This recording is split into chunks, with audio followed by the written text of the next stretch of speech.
யோசிப்புடைய அவனுடைய வாழ்க்கை ரொம்ப ஒரு ஆச்சரியமான ஒரு வாழ்க்கை. தேவன் எந்த விதத்திலையும் மனிதனுடைய வாழ்க்கை இடரும் பொழுது, தவறி போகும் பொழுது, மற்றவர்களால் சீர்குலைக்கப்பட்டாலும், எந்த வழியில் அவங்க கெடுக்கப்பட்டிருந்தாலும், இதுக்கப்புறம் அந்த வாழ்க்கை மறுபடியும் திரும்பாது அப்படின்னு நினைக்கிற சூழ்நிலைக்கு நம்ம போயிட்டாலும் அதை இழுத்து பிடிச்சி அதை சரி பண்ணி அவங்க என்னென்னலாம் வாழ்க்கையை எப்படியெல்லாம் வாழணும்னு நினைச்சாங்களோ அதை பார்க்கணும் அதிகமான நன்மையான ஒரு வாழ்க்கையை ஏற்படுத்தி தரதுல அவர் வல்லவர். அதை யோசிப்புடைய வாழ்க்கையில் பார்க்கலாம். ஆமே, இந்த யோசிப்புடைய சின்ன வயசுல நல்ல ஒரு குடும்பத்தில் தான் இருக்கிறான். ஆனால் அவன்கிட்ட எல்லாரும் சரியான விதத்தில் அணுகி செயல்பட்ட மாதிரி ஒரு சூழ்நிலை அவனுக்கு இல்லை. தகப்பன் ரொம்ப அதிகமாக நேசிக்கிறார் இந்த யோசேப்பை சின்ன வயசுல. ஏன் அதிகமாக அவனை நேசிக்கிறார் அப்படின்னா, இவனுடைய தாயாரை ரொம்ப அதிகமாக யாக்கோபை நேசிச்சான். ராகில தான் ரொம்ப அதிகமாக நேசிச்சான். ராகில ரொம்ப அதிகமாக நேசிச்சதுனால அவ ஒரு குறிப்பிட்ட காலம் தான் யாக்கோபோடு வாழ்ந்தா. ஷார்ட் பீரியட்லேயே அவன் இறந்துட்டா பாருங்க, சின்ன வயசுலேயே இறந்துட்டா. அவன் இறக்கும்போது ரெண்டு பசங்க, ஒன்று யோசேப்பு, இன்னொன்று பெஞ்சமின். அவன் இறக்கும் பொழுது இந்த பெஞ்சமின் கை குழந்தையா இருக்கணும், அப்பதான் அந்த நீ தான் பிறக்கிறான். அவன் பிறக்கும் போது தான் இந்த ராகேல் இறந்து போறா. இந்த ராகேல் இறந்து போகும்பொழுது இவனுக்கு மிகப்பெரிய ஒரு துக்கம். மற்ற எல்லா சகோதர பார்க்கலும் இன்னும் ரொம்ப ஸ்பெஷலாக ட்ரீட் பண்ணான். எந்த அளவுக்கு ட்ரீட் பண்ணான்னா, எல்லாருக்கும் ஒரு ட்ரெஸ்ஸு, பல வர்ண அங்கேய. தன் வீட்டில் 12 பேர் இருக்கும்போது ஒரு சின்ன பையனுக்கு அப்பா அவன் மேலேயே ஃபோக்கஸாக இருந்து அவன் மேலே ரொம்ப அன்பாக இருந்து இதை கொடுக்கும் பொழுது குடும்பத்தில் இருக்கிற அத்தனை பசங்களும் இவனை எதிர்க்கிறவங்களாம் மாறிட்டாங்க. சின்ன வயசுலேருந்தே அவனை சுற்றி இருக்கிற சகோதரர்கள் எப்பொழுதும் அவனை எதிர்க்கிறவர்களாக, அவனை துன்புறுத்துறவங்க தான் இருந்திருப்பாங்க. ஏன்னா இவனு சில விஷயங்கள் அந்த மாதிரி பண்ணுறான் பாருங்க. 2வது வசனத்தில் யாக்கோபுடைய சந்ததியின் வரலாறு. யோசேப்பு 17 வயதிலே தன் சகோதரனுடைய ஆடுகளை மேய்த்து கொண்டிருந்தான். அந்த இளைஞன் பில்கால் சில்பால் என்னும் தன் தகப்பனுடைய மறுமநாட்டிகளின் குமாரரோடு இருந்து அவருடைய துன்மார்க்கத்தை தகப்பனுக்கு சொல்லி வருவான். 17 வயசு அவனுக்கு. 17 வயசுல இவனுங்கெல்லாம் பார்த்தீங்கன்னா இவனுங்களுக்கு எப்படியோ 35-40 வயசு இருக்கும். பெரிய பெரிய பசங்க இவனுங்க. இந்த பெரிய பெரிய பசங்க சொல்றத பெரிய நபராக மாறிட்டாங்க. இவங்களோட கூட சேர்ந்து இந்த 17 வயசு பையன் ஆடு மேய்க்க போறான். இவனுக்கு தப்பான வேலையெல்லாம் செய்யறாங்க. ஆடு அடிச்சு இவனுக்கு சாப்பிட்றானுங்க. கேட்டா அப்பாவை கேட்டா துஷ்டம் மிருகம் பிடிச்சிட்டு போயிடுச்சு, அப்படி போயிடுச்சு, இப்படி போயிடுச்சுன்னு போய் சொல்றானுங்க. அவனுடைய எல்லா துன்மார்க்கத்தனத்தையும் அப்பாட்ட ரொம்ப க்ளோஸா இருக்கனால இவன் வந்து சொல்றான். இந்த யோசேப்புக்கு சிறு வயதுல தாயை இழந்துட்டான். அதே பட்சத்துல தகப்பனுடைய அன்பு மாத்திரம் தான் அந்த வீட்டில் அவனுக்கு இருக்குது. வேற யாருடைய ஆதரவோ அன்போ குடும்பத்துல அண்ணன் தம்பியுடைய எந்த உறவோ இந்த யோசேப்புக்கு கிடையாது. தேவன் பாருங்க, அந்த 17 வயசு பையனை அவர் சூஸ் பண்றாரு. அந்த நெருக்கத்தில் இருக்கிற அந்த பையனை, மன உளைச்சல் இருந்திருப்பான்னு நினைக்கிறேன். தாய் இல்லை, ஒரே ஒரு கை குழந்தை தம்பி. அப்பாவை மட்டும் அப்பா காலை சுற்றி வரான். எந்த பக்கம் போனாலும் அண்ணனுங்கெல்லாம் திட்டுறானுங்க. இப்படி இருக்கிற அந்த யோசேப்புக்கு தேவன் என்ன பண்றாரு அப்படின்னா, ஒரு சொப்பனத்தை கொடுக்குறார். ஒரு சொப்பனத்தை அவனுக்கு கொடுத்து அவன் வாழ்க்கையில அவர் ஏதாவது ஒரு வேலையை செய்யறதுக்கு, யோசேப்புடைய வாழ்க்கையில தான் நினைத்த காரியத்தை செயல்படுறதுக்கு தேவன் ஒரு சொப்பனத்தை தந்தார். தேவன் ஒரு மனிதனை நேசிக்கிறாரு. ஒரு மனிதனை ஆசீர்வாதமான திட்டத்துக்கு நேராக தான் வழி நடத்துறாரு. கடவுள் நிச்சயமா எங்க குடும்பத்தில் இருக்கிறாரு, என் வாழ்க்கையில் இருக்கிறாரு. ஆனா பார்க்கும்போது சில தீமைகள்லாம் இருக்குது. இந்த தீமை மத்தியில, இந்த போராட்டத்தின் மத்தியில, இந்த எதிர்ப்புகள் மத்தியில, சகோதரர்கள்லாம் என்ன நேசிக்காத இந்த சூழ்நிலை மத்தியில கடவுள் என்னதான் நேசிக்கிறார் அப்படின்றது எப்படி உறுதியா சொல்ல முடியும்? எப்படி உறுதியா சொல்ல முடியும் அப்படின்னா, அவங்க யாருக்குமே நடக்காத ஒரு விஷயம் இவனுக்கு நடக்குது. அவங்க யாருமே பார்க்காத ஒரு விஷயத்தை இவன் பார்க்கறான். அந்த 12 பேருக்கும் ஏதோ சொப்பனம் வந்ததாவோ, தேவன் பேசினதாவோ, ஏதோ ஒன்று கண்டதாவோ வேதத்தில் எந்த இடத்துலையும் இல்லை பாருங்க. ஆனா இந்த 12 பேர்லையும் ரொம்ப சின்ன பையன் இவன் தான். ஆனா இவனுக்கு அந்த சிறு வயதிலிருந்து தேவன் தன்னை வெளிப்படுத்த ஆரம்பித்து விட்டார். அந்த சின்ன வயசு பையன் இந்த சொப்பனத்தை பார்க்கறான். அதை எப்படி ஹேண்டில் பண்ணணும்னு உனக்கு தெரியல. அந்த சொப்பனத்தை பார்த்தோன்னே இது யார்கிட்ட போய் சொல்லணும்னு தெரியல, இதுக்கான பதில் என்னன்னு தெரியல. ஆனா அதுக்கான பதில் இவங்க அண்ணன் தம்பி எல்லாத்துக்கும் தெரியுது, அவங்க அப்பாவுக்கு தெரியுது. அவங்க அப்பா சின்ன வயசுல இருந்தே சொப்பனெல்லாம் பார்த்து தேவனோடு நடந்ததுனால சொப்பனத்துக்கான பதில உடனே சொல்றான். ஆனா இவனுக்கு தெரியல. சொப்பனத்தை பார்த்தான், ஆனா யார்கிட்ட சொல்லணும்னு தெரியல.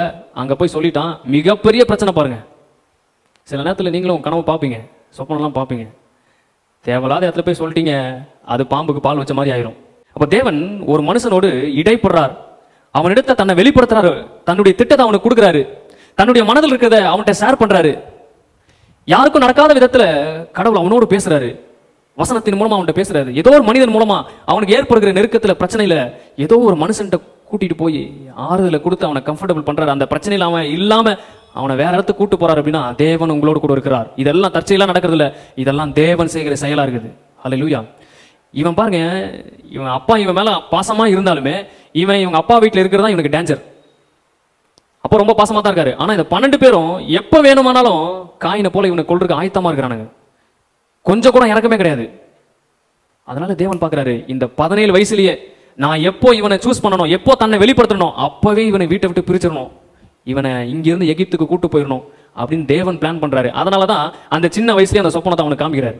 சொப்பனத்தை கொடுத்த உடனே மிகப்பெரிய எதிர்பார்க்குது பாருங்க. ஃபர்ஸ்ட் ஒரு சொப்பனை பார்க்கறான், அப்பாட்ட சொல்றான், அண்ணன் தம்பிக்கெல்லாம் ஃபர்ஸ்ட் ஒரு சொப்பனை பார்த்து சொல்றான். அண்ணன் தம்பி எல்லாம் திட்டுறாங்க, நான் வந்து உங்களை வணங்கணுமா, நீ இருக்கிறதுலே சின்ன பையன், நாங்க 12 பேர் சேர்ந்து உங்க காலில் விழுகணுமா அப்படின்னு சொல்லி பயங்கரமா திட்டுறாங்க. ஆல்ரெடி இவனுக்கு மேல இவன் கோவமா இருக்கிறான். ஃபர்ஸ்ட் சொப்பனத்தை அண்ணன் தம்பிட்ட சொன்னான், இப்ப செகண்ட் சொப்பனை பாருங்க, அப்பா அம்மா எல்லாம் சேர்ந்து வணங்குற மாதிரி இன்னொரு சொப்பனை பார்க்கறான். தேவன் அந்த சொப்பனத்தை நிப்பாட்டவே இல்லை. ஃபர்ஸ்ட் சொப்பனை கொடுத்தமே பிரச்சனை ஆயிடுச்சு, எல்லாம் எதிர்க்கிறாங்களே, கொல்ற கூட ஆயத்தமா இருக்கிறாங்களே, இவ்வளவு பெரிய வன்ம பகை இவனுக்கு உள்ளத்துல இருக்குது. இப்ப மறுபடியும் ஒரு சொப்பனத்தை கொடுத்தா இவன் போய் மறுபடியும் அப்பாட்ட தான் சொல்லுவான். அப்பாட்ட சொன்னா மறுபடியும் ப்ராப்ளம் வரும். இதெல்லாம் கடவுளுக்கு பிரச்சனையே கிடையாது. சொல்லுங்க, பிரச்சனையை பார்த்து பயப்படுற ஆளே நாங்க கிடையாது, வா பிரச்சனை பண்ணி பார்க்கலாம்னு சொல்றாரு கடவுள். பாருங்க, எந்த இடத்துலயும் பிரச்சனை, இவனை சொப்பனம் கொடுத்தா மறுபடியும் போய் மாட்டிப்பான்னு தெரியும், தெரிஞ்சே பண்றாரு. 9வது வசனம், அவன் வேறொரு சொப்பனம் கண்டு, மறுபடியும் இன்னொரு ரிஸ்க் எடுக்க தேவன் தயாராயிட்டாரு. வேறொரு சொப்பனம் கண்டு அந்த சொப்பனத்துல பார்க்கறான் சூரியன் சந்திரன். யோசேப்புக்கு இவன் சொல்லும் போதே தெரியுது. ஃபர்ஸ்ட் 12 அரிக்கட்டுகள் அப்படின்னு சொல்லும் போது அப்பா கண்டுபிடிச்சாரு, டே நீங்க 12 பேர் இவனை வணங்குங்களாமா அப்படின்னு விளையாட்டா சொல்லிட்டு விட்டு போயிட்டாரு. இவனுக்கு கோவமாயிட்டானுங்க.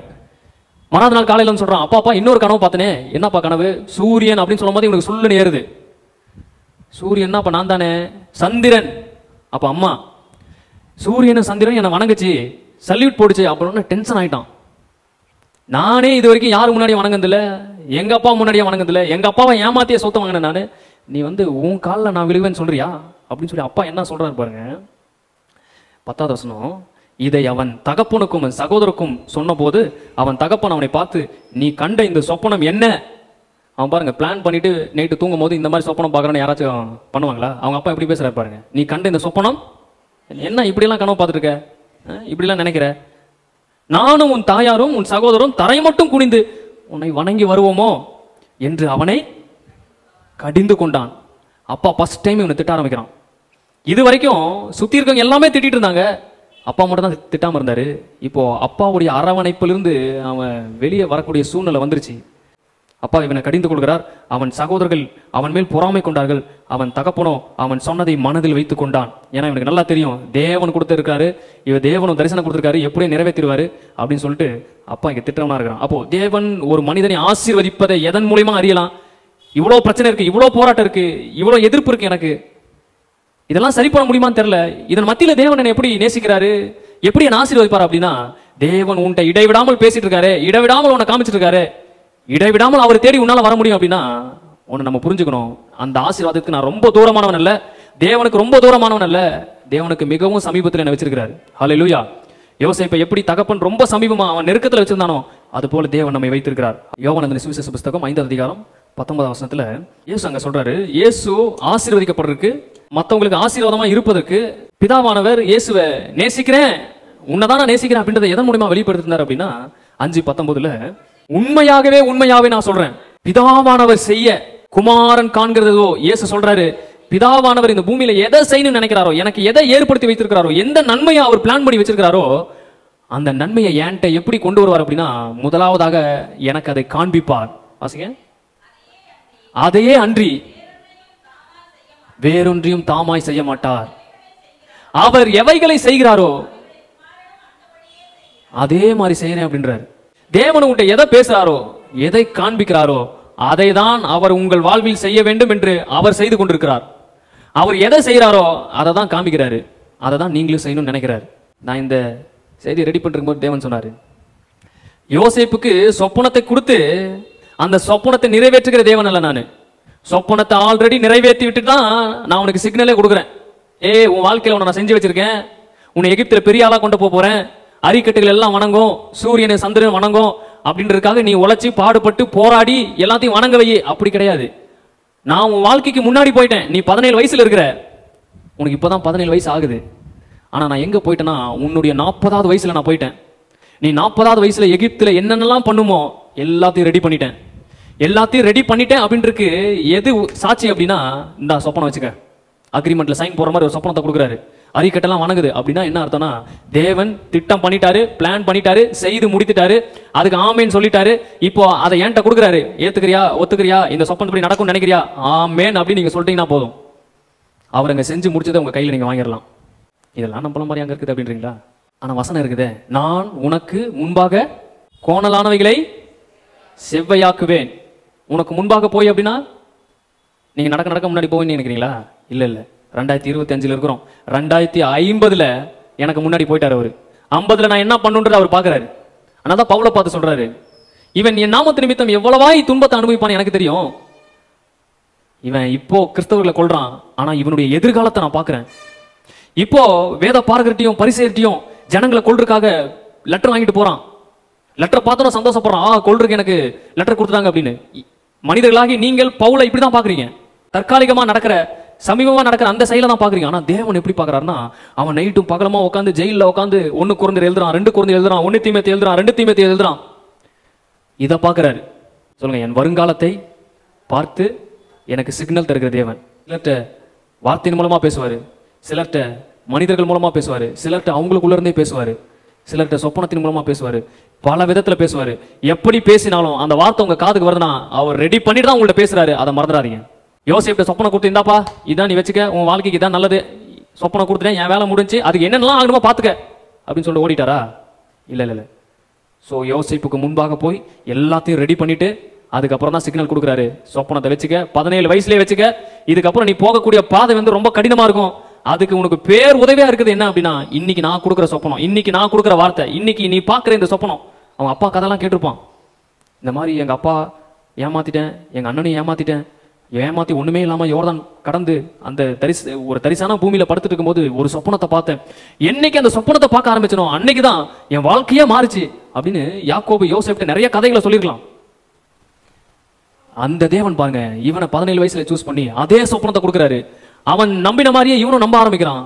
பயப்படாம எகிப்துல போய் அவன் எங்கேயும் அழுந்த மாதிரி புலம்புன மாதிரி நீங்க எங்கேயுமே பார்க்க முடியாது எகிப்துல போய். காரணம் என்ன அப்படின்னா, வசனம் சொல்லுது, கர்த்தர் யோசேப்போடு இருந்தார், கர்த்தர் சிறைச்சாலையிலே அவனோடு இருந்தார், அவன் செய்வதெல்லாம் வாய்த்தது. கர்த்தர் மாத்திரம் அவன் கூட வந்து எல்லாத்தையும் வாய்க்க செய்வாரா? இவனுக்கு எந்த பங்கு இல்லையா? இவனுக்கு ஒரு பங்கு இருக்கு. அந்த சொப்பனத்தை அவன் நம்புறான், அந்த தேவனை அவன் நம்புறான். அடிமையாக கொண்டு போகப்பட்டிருந்தாலும், தகப்பனை பார்க்க முடியலனாலும் பரம தகப்பனோடு இவன் வாழ்ந்துட்டு இருக்கான்.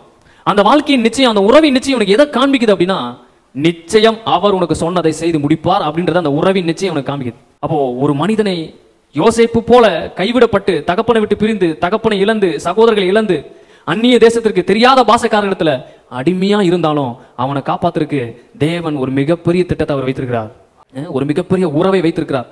எல்லாம் மரண வழிகளிலிருந்து எப்படி நம்மளை காப்பாத்துறாரு, எப்படி மீட்கிறாருன்னா அவருடைய அன்பின் உறவுனால தான், அந்த உறவிலிருந்து வருகிற ஜீவனால தான் நம்மளை ஆறுதல் படுத்துறாரு, நம்மளை காப்பாத்தி மேல கூட்டு வராரு. ஆமே. யோவான் 15 சொல்றாரு, யோவான் 15 பாருங்க, 15:5, நானே திராட்சை செடி, நீங்கள் கொடிகள், ஒருவன் என்னிலும் நான் அவனிலும் நிலைத்திருந்தால் அவன் மிகுந்த கனிகளை கொடுப்பான், ஒன்றும் செய்யக்கூடாது. அப்போ யோசிப்புடைய வாழ்க்கையில தேவன் கொடுத்த அந்த சொப்பனத்தை இவன் காத்து கொண்டான், தேவனுக்குள் நிலைத்திருந்தான். நிலைத்திருந்து அந்த சொப்பனத்துல ஒர்க் பண்றான் பாருங்க. அப்பாட்ட ஃபர்ஸ்ட் டைம் இவன் சொப்பனத்தை சொல்லும் பொழுது அப்பா தான் விளக்கம் சொல்றாரு. இவன் வாழ்க்கை அப்படியே போயிடல. அதுக்கப்புறம் சொப்பனத்தை பார்த்து யார்கிட்ட பதில் கேட்கலாம், யார்கிட்ட என்ன சொல்லலாம் அப்படின்ற இதே இல்லை. இவன் நாளுக்கு நாள் காண்கிற சொப்பனத்துக்கு விளக்கத்தை அவனுக்குள்ள இருந்தே பரிசுத்த ஆவியானவர் கொடுக்க ஆரம்பிச்சிட்டாரு. வளர ஆரம்பிச்சிட்டான், தேவனுக்குள் நிலைத்திருக்கிறான். அதனால மிகுந்த கனிகளை கொடுக்க ஆரம்பிச்சிட்டான். அவன் வாழ்க்கையில பெரிய கனிகளை கொடுக்க ஆரம்பிச்சிட்டான். எப்பேற்பட்ட கனி? ராஜா கூப்பிட்டு ஒரு சொப்பனத்தை கேட்டாலும் பதில் சொல்ற அளவுக்கு, சொப்பனத்துக்கு வியாக்கியானம் பண்ற அளவுக்கு அந்த சொப்பனத்துல தேவன் கொடுத்த அந்த வரத்தை தனக்குள்ள பெருக்கி கொண்டான். ஹல்லேலூயா. நாம் ஆசீர்வதிக்கப்படும்படி தேவன் ஏதோ ஒண்ணுதான் நம்ம கையில கொடுக்குறாரு. அந்த கொடுக்கப்பட்ட அந்த ஒன்றை நம்ம எப்படி பயன்படுத்துறோம், அதை எப்படி பெருக்கிறோம், அது ஆசீர்வாதமா மற்றவங்களுக்கு எப்படி மாறுது அப்படின்றத பொறுத்து தான் நம்முடைய வளர்ச்சியும் அமைகிறது. யோசேப்புக்கு சொப்பனம் தான் மட்டும்தான் இருக்கு, வேற எதுவும் இல்லை பாருங்க. அவனுக்கு அந்த சொப்பனத்தை சரியான விதத்துல நம்புறான், அந்த சொப்பனத்தை ஆப்ரேட் பண்றான், கடவுளோடு இசைந்து இருக்கிறான். சரி, தேவன் நம்மளுக்கு இந்த தரிசனம் கொடுத்துருக்காரு, அப்பா வணங்குறாருன்னு சொல்லியிருக்காரு, அண்ணன் தம்பிலாம் வணங்குறான்னு சொல்லியிருக்காரு. ஆனா அந்நிய தேசத்துல இருக்கும். அப்போ உன்னை முடிவு எடுக்கிறான், தேவன் சொன்னதான் உண்மையா இருக்கும். அவங்க என்ன வணங்குவாங்க அப்படின்னா நான் அவங்களை இழந்து போல மறுபடியும் அவங்களை நான் பார்ப்பேன். மறுபடியும் எப்படி பார்ப்பேன் அப்படின்னா, உயர்ந்த இடத்துல தேவன் என்னை வைத்திருப்பாரு. அவங்க வணங்குறாங்க, எங்க அப்பாவே என்ன வணங்குறாரு அப்படின்னா எங்க அப்பாவை விட உயர்ந்த இடத்துல என்ன தேவன் வைத்திருப்பாரு. அப்ப மறுபடியும் நான் எகிப்தில் இருக்கிறேன், ஆனா மறுபடியும் எங்க அப்பாவை பார்ப்பேன் அப்படின்ற நம்பிக்கைலாம் எனக்கு இருக்குது. அந்த உறவை தேவன் அவனுக்கு வச்சிருக்காரு. அந்த உறவை பயன்படுத்துறான், மிகுந்த கனிகள் அவன் வாழ்க்கையில் தரான். யோசேப்பு அப்படின்னாலே கனி தரும் திராட்சை செடி. ஆமே, எல்லாம் சொல்லுங்க, கனி தரும் திராட்சை செடி. பேர் வச்சா அந்த மாதிரி பேரை நம்ம வைக்கணும். அவங்க அப்பா எப்படி கண்டுபிடிச்சி பேர் வைக்கிறான் பாருங்க. இஸ்ரேல் தேசத்தில் இன்னும் அப்படி தான் பேர் வைப்பாங்க. அந்த பேருக்கு பின்னாடி ஒரு மிகப்பெரிய அர்த்தத்தையோ ஒரு வடிவத்தையோ கொடுக்குற அளவு தான் பேர் வைப்பாங்க. நம்ம ஊரில் பார்த்தீங்கன்னா குப்பாயி, முனியசாமி. காலேஜ் படிக்கும்போது ஒரு பையன் இருந்தான், அந்த பையன் பேர் ஜாபேஸ். யாபேஸ்னா என்னது? துக்கத்தின் மகன். பேர் ஸ்டைலாக இருக்குது அப்படின்ட்டு அவங்க அம்மா ஜாபேஸ்னு வச்சுட்டு இருக்குது. ஜாபேஸை பற்றி சார் கிளாஸ் எடுத்து இருந்தார். எவனாச்சும் ஜாபேஸ்னு பேர் வச்சுட்டு வந்துடாதீங்கடா அப்படின்னு சொன்னார் பாருங்க. மொத்த கிளாஸும் பொல்லுன்னு சிரிச்சிருச்சு. என்னன்னு பார்த்தா ஜாபேஸ்னு ஒருத்தர் இருக்கிறான். என்னன்னே தெரியல, துக்கத்தின் மகன் அவன் பேர். ஆனால் பேர் என்ன? ஜாபேஸ். ரொம்ப ஸ்டைலா ஜாபேஸ் அப்படின்னு கூப்பிடுவாங்க. ஆனால் என்னன்னு சொல்லி கூப்பிடுறாங்க? ஏன் தான் பிறந்தியவா அப்படின்னு சொல்லி கூப்பிடுறாங்க. ஸ்டைலா ஜாபேஸ்ன்னு கூப்பிடுறாங்க. பேர் வைக்கும்போது நீங்கள் ஆண்டவர்கிட்ட கேட்டிங்கன்னா அவங்களுடைய எதிர்காலத்தை சொல்லுவார். அவங்க எதிர்காலத்தை நீங்கள் பேராக வைக்கலாம். அப்போ இவருக்கு கனித்தரம் திராட்சை செடி, அவனை குறித்து ஒரு பார்வை இருக்குது. இவன் வந்து மற்றவங்களுக்கு திராட்சை ரசம் வந்து முகக்கலையை உண்டு பண்ணுமாமா. இவன் மற்றவங்களுக்கு ரொம்ப சந்தோஷத்தையும் முகக்கலையும் உண்டு பண்ணுகிறவன். அவங்க அப்பா வாழ்க்கையில் நடக்க போகிற ஒரு சம்பவத்தையும் தீர்க்க தரிசனமாக இவனுக்கு பேர் வச்சிருக்கான். அவங்க அப்பா சொல்றாரு, நம்ம உணவு இல்லாமல் சாப்பிட்டு சாகுருக்கு எகிப்து போய் 12 பேரும் சாப்பாடு வாங்கிட்டு வாங்க அப்படின்றாரு. இவனுங்க எகிப்துக்கு போனோன்னே உணவெல்லாம் பார்த்தோன்னா முகக்கலை உண்டாகுது. அவங்க அப்பா தெரிஞ்சுதான் பேர் வச்சிருக்கான். ஒரு பஞ்சம் வரப்போது, அந்த பஞ்சத்தில் நீ தான் எங்களுக்கு முகக்கலையை உண்டு பண்ண போற, அதனால உனக்கு யோசேப்பின் பேர் வைக்கிறேன் அப்படின்னு யோசேப்பின் பேர் வைக்கிறாரு. அப்போ தேவன் அந்த யோசேப்புக்கு சொன்னதை எல்லாவற்றையும் நிறைவேற்றி கொண்டிருக்கிறார். இப்ப சொல்றான், இப்ப எகிப்துக்கு கொண்டு போகப்பட்டான். ஸ்டார்டிங்ல இவனுக்கு வந்த சொப்பனத்துக்கு இவனுக்கு விளக்கம் தெரியல. எகிப்து அந்த 17 வயசுல எகிப்துக்கு கொண்டு போகப்பட்டவன் ஒரு ஷார்ட் பீரியட்ல அவனுக்குள்ள இருக்கிற அந்த ஸ்பிரிட் பாருங்க, கடவுளுடைய ஞானம், அது அதிகப்படியான ஒரு வளர்ச்சியை பார்க்குது. சடனா ஒரு வளர்ச்சி. மனுஷன் நம்ம பார்க்குறோம், மனுஷனுக்கு ஒரு ஞானம் இருக்கு. ஆனா ஆவிக்குரியவங்க இருக்காங்க பார்த்தீங்களா, அவங்களுக்கு ஒரு ஞானம் இருக்கும். அந்த ஞானம் பயங்கரமானது. இப்போ மனுஷனுக்கு ஒரு சரீரம் கொடுக்கப்பட்டிருக்கு, உங்க ஆவிக்கு ஒரு சரீரம் இருக்குது. அந்த ஆவியை உங்க சரீரத்திலிருந்து வெளியே எடுத்தா அந்த ஆவி இந்த பில்டிங்கை தாண்டி பெருசா இருக்கும். ஆனா சின்ன சரீரத்தில் நீங்க இருக்கீங்க. சில நேரத்தில் இந்த பெட்டு தலைகாணியெல்லாம் பார்த்தீங்கன்னா காத்தெல்லாம் போட்டு அதுலேருந்து எடுத்து சின்ன பிளாஸ்டிக்ல வச்சிருப்பாங்க. அதுல ஒரு சின்ன கீரல் வந்தாலும் அது எவ்வளவு பெருசா மாறிடும். அது போலதான் உங்களுக்குள்ள இருக்கிற ஆவி மிக பெருசு, ஆனா சரீரத்துக்குள்ள அடங்கி ஒடுங்கி அப்படி இருக்குது. அந்த ஆவிக்கு தேவன் கொடுத்திருக்கிற ஞானம் வந்து அவருடைய ஞானத்தையே கொடுத்திருக்கிறாரு. அந்த அளவுக்கு கெப்பாசிட்டி அது இருக்கு. அதை எவ்வாறு நம்ம வளர்ச்சி அடைய செய்யறோம் அப்படின்றது ரொம்ப முக்கியம். ஆனாதான் பவுல் சொல்றாரு, கிறிஸ்து உங்களில் வளரும் மரமும் நான் கர்ப்ப வேதனைப்படுறேன் அப்படின்றாரு. கிறிஸ்து உங்களில் சிலர் வந்து இன்னும் ஆர்சி கோயிலில் வச்சிருக்க மாதிரியே கை குழந்தையா கிறிஸ்துவ அவங்க வாழ்க்கையில் வச்சிருப்பாங்க. பாவம் இயேசு வந்து குழந்தையா இருக்கிறாரு அப்படியே வச்சுப்போம் அப்படின்னு. அப்படி இல்லை, அவர் வளர்ந்து பெருசாகி சிலுவையில் அடிபட்டு மேலே போயிட்டாரு. பெந்தகோஸ்தக்காரங்களாம் நம்ம எப்படி இருக்கிறோம்? சீசன் என்பவன் குருவை போல அந்த ரேஞ்சில் இருக்கிறோம். இன்னும் கை குழந்தை மாதிரி தான் இருக்காரு இயேசு. இன்னும் வளர்ச்சி அடையாம ஒரு கை குழந்தையா நம்ம உள்ளத்துக்குள்ள அவர் இருக்கக்கூடாது. அவர் வளர்ந்த ஒரு குமாரனாக நமக்குள்ள இருக்கணும். அப்ப இந்த யோசேப்பு அந்த 17 வயசுல இருந்து அந்த சொப்பனத்தை அவன் தனக்கு கிடைத்த தேவ வரத்தை அனல் மூட்டி எழுப்பியிருக்கான் பாருங்க. எழுப்பி அவன் டெய்லி சொப்பனம் பார்க்கறவன் தான் இருந்திருக்கணும். டெய்லி அவனுக்கு வரும். சாதாரண நம்மளுக்கே வந்து டெய்லி பார்த்தா எவ்வளவு சொப்பனம் வருது, அவனுக்கு வந்திருக்கும். அந்த சிறைச்சாலையில 2 பேருக்கு சொப்பனம் வருது. இவனை ஆசீர்வதிக்கணும், இவனை உயர்த்தணும்னே தேவன் 2 சிறைச்சாலையில 2 பேரை கூட்டம் அவனை பக்கத்திலே உட்கார வச்சிருக்காரு. எல்லாம் சொல்லுங்க, என்ன ஆசீர்வதிப்பதற்கு, என்ன உயர்த்துவதற்கு. கவர்மெண்ட் ஜாப்ல இருக்கிறவனை கூட்டிட்டு வந்து ரிசைன் பண்ண வச்சு என் பக்கத்தில் உட்கார வைப்பாரு. அவனுக்கு விடுதலை என் வாயில தான் இருக்குது. அவனை யோசிப்ப உயர்த்தணும், பெரியாள் ஆக்கணும், இவனை பத்தி காமிக்கணும் அப்படின்றதுக்காகவே இவனுக்கு ஒரு சொப்பனத்தை கொடுக்குறாரு. நீங்க பெரியாள் ஆகணும், என்னை பத்தி தெரிஞ்சுக்கணும் அப்படின்னு போராடவே தேவையில்லை. நீங்க கேஷுவலா இருந்தாலே போதும். உங்களுடைய பொட்டன்ஷியல் என்னன்றது அவர் வெளியே கொண்டு வந்துருவார். நீங்க போராடவே வேணாம். என் மகிமையும் என் வல்லமையும் இப்போ என் ஜனங்கள்லாம் பார்க்கணும் அப்படின்ற இடத்துலயே நீங்க இருக்க வேணாம். வேட்டி சட்டை போட்டிருந்தாலே போதும், நீங்க யாருன்னு அவர் காமிச்சிருவாரு. எலியா அவனை பார்த்தோன்னே கண்டுபிடிச்சாங்களாமா இவன் ஒரு தீர்க்கதரிசி அப்படின்னு. ஏன்னா நார்மலா எல்லா ஜனங்க நல்ல ட்ரெஸ்ஸை போட்டிருப்பாங்க, இவன் ஒட்டகத்தை அடிச்சு அந்த ட்ரெஸ்ஸை போட்டிருந்தானாமா. ரொம்ப இயல்பான கிடைக்கக்கூடிய காட்டு தேனை அங்கங்க போய் சாப்பிட்டு வெட்டிகள் எல்லாம் எடுத்து சாப்பிட்டு இருந்தான் யோவான் ஸ்நானகன். ஆனா அவன் மூலியமா பயங்கரமான காரியம்லாம் நடக்குது. ராணுவ வீரர்கள், போலீஸ்மேன், மிலிட்ரி எல்லாமே வந்து அவன் முன்னாடி நின்று நான் என்ன செய்யணும் கேட்குறாங்க. அப்போ தேவனை நம்புகிறவர்கள் தனக்குள்ள இருக்கிற எதையுமே எடுத்து பார்த்துக்கங்க அப்படின்னு சொல்ல வேண்டிய அவசியம் இல்லை. தேவனை அதை எடுத்து காமிச்சிருவாரு. அப்போ இவன்கிட்ட வராங்க, வந்து புலம்புறாங்க. அந்த 2 ஜெயிலில் இருக்கிற அந்த அரசாங்க அதிகாரிகள் 2 பேர் வராங்க, பானபாத்திரக்காரர்கள் வந்து யோசேப்ட்ட கேட்குறாங்க, இந்த மாதிரி பிரச்சனை ஆயிடுச்சு, இந்த மாதிரி சொப்பனம் 2 பேரும் பார்த்தோம். அப்போ அவன் சொல்ற பதில பாருங்க, அதான் நம்ம வாசிச்சோம். சொப்பனத்துக்கு பதில் சொல்லுகிறது தேவனுக்கு உரியது.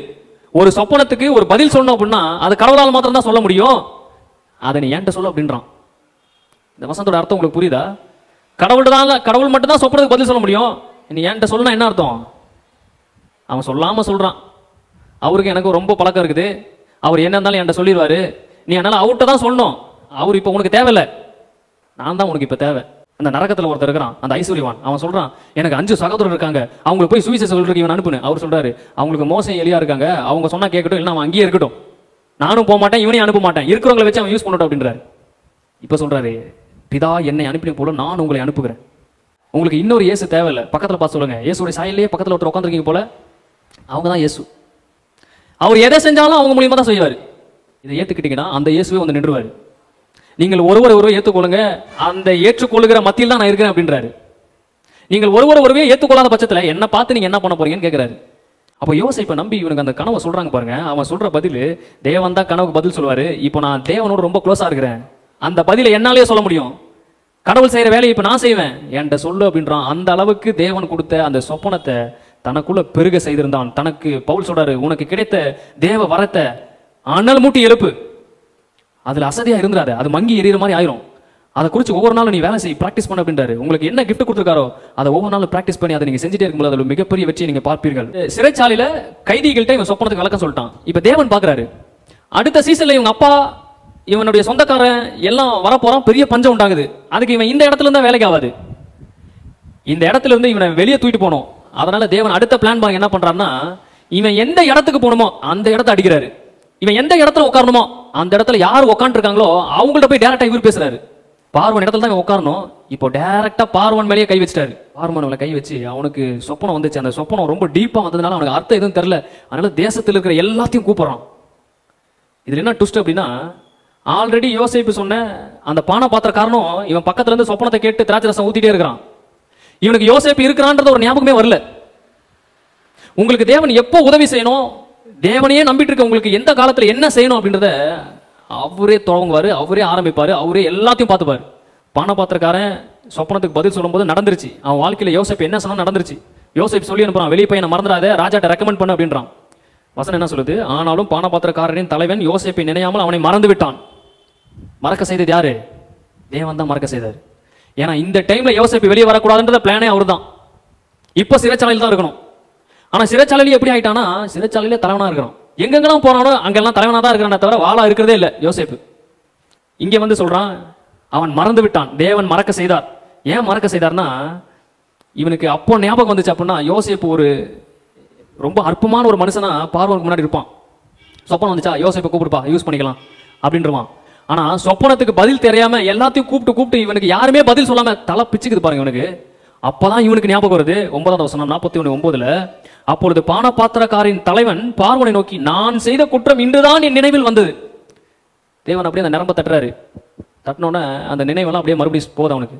அவன் சொல்றான், ஐயோ தப்பு செஞ்சுட்டேன், நான் ஜெயிலில் இருக்கும்போது எனக்கு ஒரு கனவு வந்துச்சு, அந்த கனவுக்கு ஒருத்தன் பதில் சொன்னான், அவனை கூப்பிட்டா இப்போ இதுக்கு பதில் கிடைச்சிடும். எந்த சூழ்நிலை சொல்றான் அப்படின்னா, இந்த கனவுக்கு பதிலே கிடைக்காது, ஊர் உலகத்தில் இருக்க எல்லாத்தையும் கூப்பிட்டான் ராஜா. 8வது வசனம் வாசிங்க. காலமே பார்வனுடைய மனம் கலங்கி கொண்டிருந்தது. அப்பொழுது அவன் எகிப்தில் உள்ள சகல மந்திரவாதிகளையும் சகல சாஸ்திரிகளையும் அழைப்பித்து அவருக்கு தன் சொப்பனத்தை சொன்னான். ஒருவராலும் அதன் அர்த்தத்தை பார்வனுக்கு சொல்லக்கூடாமல் போயிட்டு. இதுக்கப்புறம் என்ன பண்றதுன்னு தெரியாம ராஜா தவிக்கிறான். காட் சொல்றாரு, இந்த டைமுக்காக தான் நான் யோசேப்பை சிறைச்சாலையில் வச்சிருந்தேன், இந்த டைமுக்காக தான் பானபாத்திரக்காரனுக்கு ஞாபகத்தை கொடுக்காம இருந்திருந்தேன். ராஜாக்கு என்ன பண்ணும் தெரியாம இருக்கணும், இந்த சொப்பனத்துடைய அர்த்தத்தை இவன் தேடி தேடி அலையணும், யாருக்கும் அது தெரியாது அப்படின்றத இவன் தெரிஞ்சுக்கணும். நான் எல்லா சாஸ்திரிகளை காட்டிலும் மந்திரவாதிகளை காட்டிலும் பெரிய தேவன் அப்படின்றத இந்த 17 வயசு பையனை வச்சு நான் காண்பிக்க விரும்புறேன். அவனுடைய எல்லா பிரயாசத்துக்கும் அழுகைக்கும் பிரிவினைகளுக்கும் வெட்கத்திற்கும் ஒரு பதிலை தேவன் ஏற்படுத்தி வச்சுட்டு தான் அந்த வெட்கத்தை, அந்த பிரிவினையை, அந்த வேதனையை அவன் வாழ்க்கையில் அவர் அனுமதிக்கிறார். வாழ்க்கையில் சில வெட்கத்தை அனுபவிச்சாலும், சில பிரிவினை அனுபவிச்சாலும், சில வேதனை அனுபவிச்சாலும் பயப்படாதீங்க, அதுக்கு டபுள் மடங்கு கிஃப்டை ரெடி பண்ணிட்டு தான் இதை வச்சிருக்கிறார். ஆமே. அப்போ இவன் யோசேப்பு ஞாபகம் வருது. யோசேப்பை கூப்பிடுறான். கூப்பிட்டு அந்த பார்வனுக்கு முன்பாக அவன் விடுறாங்க பாருங்க. நேற்று நைட்டு அவன் ஜெயிலில் தூங்கிட்டு இருந்தான். விடிய காத்தால அவன் எந்திரிக்கும் பொழுது எதுக்கு தன்னை கூப்பிட்டு போறாங்கன்னே அவனுக்கு தெரியல. அவனை கூப்பிடுறாங்க, ட்ரெஸ் எல்லாம் மாத்துறாங்க. 14வது வசனத்தை பாருங்க. அப்பொழுது பார்வன் யோசேப்பை அழைத்தான், அவன் தீவிரமாய் காவல் கிடங்கிலிருந்து கொண்டு வரப்பட்டான். வேறு வஸ்திரம் தரித்து பார்வனிடத்தில் வந்தான். அவன் சவரன் பண்ணி கொண்டு வேறு வஸ்திரம் தரித்து பார்வனிடத்தில் வந்தான். நேற்று நைட்டு ஜெயிலில் தூங்கினான். இவனுக்கு நாளை காலையில் என்ன நடக்க போகுதுன்னு தெரியல. நம்ம வாழ்க்கையில் இந்த சம்பவம் நடக்கணும் அப்படின்னா என்னங்க, 40 வருஷமா வெறும் துன்பத்தையே தான் அனுபவிச்சிருக்கீங்க, எந்த மாற்றமும் வரல. ஆனா யோசேப்புக்கு வந்துச்சு. யோசேப்புக்கு வந்த மாற்றம் நம்ம வாழ்க்கையில வரணும் அப்படின்னா, யோசேப்பு என்ன செஞ்சிருந்தானா, தன் வாழ்க்கையில இருந்த எல்லா தூசியையும் உதறி விட்டுருந்தான். ஏசாயால வாசிக்கிறோம்ல, எலும்பு எலும்பு சீயோனே உன் வல்லமையை தரித்துக்கொள். ஏன் எலும்பாம இருக்க? ஏன் அடிமைப்பட்ட தேசத்துல, அடிமைப்பட்ட இடத்துல போய் என் தேவன் என்னை கைவிட்டுட்டாரு, என் தேசத்துல பயங்கரமா இருந்தேன், இங்க வந்து அடிமையில இருக்கேன், அதனால மன தைரியம் இல்லாம இவன் உட்காந்துட்டே இருக்கிறான். இவனால எலும்ப முடியல. உட்காண்டே இருக்கானா, சீட்லயே உட்காந்து இல்ல, அவன் மனசுல மனதளவுல உட்காந்துட்டே இருக்கான். அவனால எந்திரிக்க முடியல. அந்த தைரியம் வரமாட்டேன். இவன் தேவன் யாருன்னு தெரியல, ஆனால் அடிமைப்பட்ட தேசத்துல இவன் உட்காந்துருக்கான். தேவன் சொல்றாரு, எலும்பு, இந்த மனநிலைமை விட்டு எலும்பு. நீ எலும்பும் பொழுதுதான் ஒரு வல்லமை உனக்கு வரும். நீ அந்த இடத்துல இருந்து எலும்பும் பொழுதுதான் உன் பவர் என்னன்னு உனக்கு தெரியும். அதனால எலும்பு எலும்பு சீயோன் வல்லமையை தரித்து கொள்றாரு. இன்னொரு இடத்துல சொல்றாரு, இந்த அடிமைப்பட்ட ஜனங்க பழசையே நினைச்சிட்டு இருக்காங்க. ஐயோ இந்த ராஜா இவ்வளவு பெருசா இருக்கானே, ஐயோ இவனோட ராணுவம் இவ்வளவு பெருசா இருக்கு, இவனை நம்ம எதிர்த்தோம்னா என்ன ஆகும் தெரியலையே, நம்ம சாதாரண அற்பமான ஒரு ஜனமாச்சே, நம்முடைய தேசத்தையும் அழிச்சுட்டானே அப்படின்னு சில தூசிகள் அவன் மேல ஒட்டி இருக்குது. கடவுள் இதெல்லாம் பாக்குறாரு. நம்ம மனுஷன் அவன் மேல இருக்க அழுக்க மட்டும் தான் பார்ப்போம். ஆனா காட் சொல்றாரு, உன் மனசுல என்ன தூசி இருக்குது, உன் இருதயத்துல என்ன தூசி இருக்குது, எல்லாம் எனக்கு தெரியுது. நீ இப்படி எல்லாம் நினைச்சிட்டு இருக்க, அது உன் மேல ஒரு தூசி மாதிரி இருக்குது, அந்த தூசி எல்லாம் உதறி தள்ளிட்டு எலும்பு அப்படின்றாரு. எல்லாம் சொல்லுங்க, உங்களுக்கு இருக்கிற பிரச்சனை தூசி. யோசேப்பு தன் வாழ்வில் நடந்த எல்லா அசம்பாவிதங்களையும் தூசியை போல உதறி விட்டான். கடவுள் எப்ப வேணாலும் அவனை உயர்த்திருக்கு அவன் பெரிய வாசலை திறந்திருந்தான். நீங்களும் நானும் 17 வயசுல அம்மா அப்பாவோட பிரிஞ்சு அந்நிய தேசத்துல மொழி தெரியாம, அவனுக்கு இன்னும் என்ன பிரச்சனை அப்படின்னா, செய்யாத தப்புக்கு போய் மாட்டிட்டான் பாருங்க. செய்யாத தப்புக்கு போய் ஜெயில போய் மாட்டி நம்மளா தான் அழுந்திருப்போம், சாகுற வரைக்கும் அழுந்திருப்போம், சாப்பிட்டுக்கவே மாட்டோம். ஆனா பாருங்க, எங்கேயுமே அழுகல, எங்கேயுமே மன கஷ்டப்படல, எங்கேயுமே தைரியத்தை விட்டு விடல. இதுக்கப்புறம் என்ன நடந்தாலும் பரவாயில்ல, எல்லாத்தையும் ஃபேஸ் பண்ணலாம் அப்படின்ற தைரியம் அவனுக்கு வருது. அவன் வாழ்க்கையில எந்த விதமான தீமையான அவிசுவாசத்துக்கும் அவன் இடமே கொடுக்கல. காரணம், நல்ல விசுவாசத்தை அவன் இருதயத்தில் விதைத்திருந்தான். அந்த இருதயத்தில் விதைக்கப்பட்ட விசுவாசம் அவனை சிறைச்சாலையில பெரியவனா வச்சுச்சு, பார்வோன் வீட்டுல பெரியவனா வச்சுச்சு. ஒரே இரவுல அவனுடைய பொசிஷனே அது மாத்திருச்சு. ஒரே இரவில் நமக்கு ஒரு அற்புதம் நடக்கணும் அப்படின்னா, நம்முடைய பிரச்சனைகளை அதிகமாக நாம் பார்க்காதவர்களாக இருக்க வேண்டும். பிரச்சனைக்கு அதிகமான முக்கியத்துவம் கொடுக்குறீங்கன்னா கடவுளை அதிகமா அவமானப்படுத்துகிறீர்கள். பிரச்சனையை கடவுளா மாத்திட்டு கடவுளை பிரச்சனையா பாக்குறீங்க. ஆமே, சொல்றது உங்களுக்கு புரிஞ்சா? மிகப்பெரிய ரெவலேஷனை பேசுறேன். பிரச்சனைக்கே அதிகமான முக்கியத்துவம் கொடுத்துருக்கீங்க, அதை பத்தியே யோசிக்கிறீங்க, அதை பத்தியே சிந்திக்கிறீங்க அப்படின்னா தேவனை மட்டுப்படுத்துறீங்க. இவனுக்கு பாருங்க, இவனுக்கு இல்லாத பிரச்சனை யாருக்குங்க இருந்துச்சு? வேதத்திலேயே ரொம்ப அதிகமான பிரச்சனை யாருக்கு வந்துச்சுன்னா இயேசுக்கு வந்துச்சு. இயேசு மாதிரியே யாருக்கு வந்துச்சுன்னா தாவீதுக்கு வந்துச்சு. தாவீது தான் சொல்றான், என் தேவனே ஏன் என்னை கைவிட்டீர், ஏதோ குத்துறானுங்க, கை கால்லாம் குத்துறாங்க, நாய் மாதிரி சுத்தி நின்று இருக்காங்க, எப்போ கடிப்பானுங்க தெரியாது. சங்கீதம் 22 இப்படிலாம் சொல்றான். இந்த தாவீது இவன் வாழ்க்கையில் இருக்கிற பிரச்சனையை யாரை நினைச்சு தன்னை தேத்திக்கிட்டான் தெரியுங்களா? இந்த யோசேப்பை நினைச்சு தான் தேத்திட்டான். சங்கீதம் 105:18 வாசிங்க. சங்கீதக்காரன் தாவீது என்ன சொல்றான் பாருங்க. சங்கீதம் 105:18. யோசேப்பு சிறையாக விற்கப்பட்டான். விற்கப்பட்ட இடத்துல யோசேப்புடைய சூழ்நிலை எப்படி? எகிப்து விற்கப்பட்டான். விற்கப்பட்ட பொழுது எகிப்தில் அவன் எப்படி இருந்தான் அப்படின்றத 18 வாசிக்கிறோம். அவன் கால்களை விலங்கு போட்டு ஒடுக்கினார்கள், அவனுடைய உயிர் இரும்புல அடைப்பட்டிருந்துச்சாமா. எப்படி ஒரு கிளியோ ஒரு பேர்ட்ஸோ ஒரு இரும்பு கூண்டுல போட்டு அடைச்சு வச்சிருக்காங்களோ, அவனுடைய உயிர் இரும்புல அடைக்கப்பட்டிருந்துச்சாமா. தாவீதே ஒரு பயங்கரமான பாடுள்ள மனுஷன். அந்த தாவீது என்னை விட ஒருத்தன் பாடுபட்டிருக்கான் அப்படின்னு யோசேப்பை சொன்னானா, யோசேப்பு எவ்வளவு பாடுள்ள மனுஷனா இருந்திருப்பான். ஆனா ஒரு இடத்துல கூட நான் பாடுபடுறேன், துக்கப்படுறேன், துயரப்படுறேன், வேதனைப்படுறேன் அப்படின்னு நினைச்சு அதையே யோசனை பண்ணி அப்படியே கட்டரம்பா தேஞ்சு போன மாதிரி இங்க சொல்லப்படல. இந்த எல்லா பிரச்சனையும் அவனை போட்டு அமுத்து அவன் மேலதான் வந்துட்டே இருக்கிறான்.